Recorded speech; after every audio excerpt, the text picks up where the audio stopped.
ainda naquela questão de se o psicanalista só fala, um outro ponto que eu vi que estava aqui na pergunta é se tem uma espécie de devolutiva, né? Acho que daí é preciso a gente pensar o que é a proposta de uma análise e aí o que seria ou não uma devolutiva.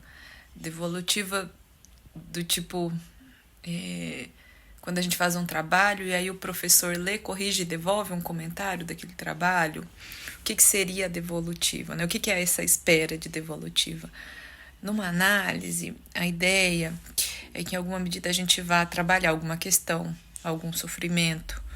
O processo é a fala em associação livre sob transferência. Então, a gente vai falar das questões e dos assuntos que isso trazem. Então, a ideia numa análise, né, de um jeito, eu ouvi de um jeito bem simpático isso, que era assim, quando a gente tem um problema em psicanálise, como que a gente resolve um problema? Não falando desse problema.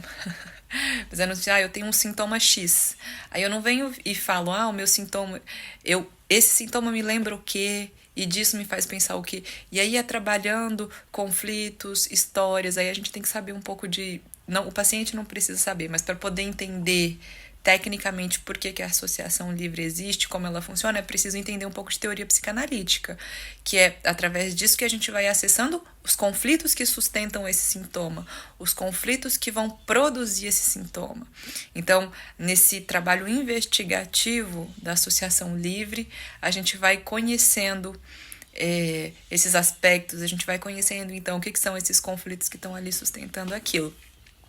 E isso, então, é o que vai permitir poder lidar com esse conflito de outras formas, entendê-lo, localizá-lo, reconhecê-lo e aí pensar e trabalhar outras questões a partir dele.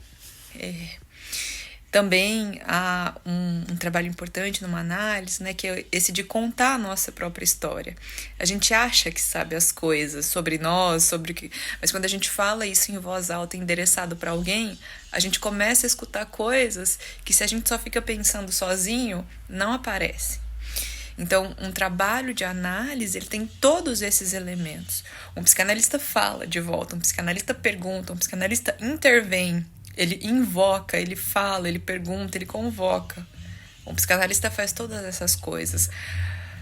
Inclusive testemunho, inclusive estar ali, às vezes poder ajudar a reconhecer, né, situações de violência, situações de silenciamento, com certeza. Mas a função do psicanalista não é se tornar um mestre e submeter o paciente à dependência, dizendo faça isso ou faça aquilo, isso tá bom, isso tá ruim.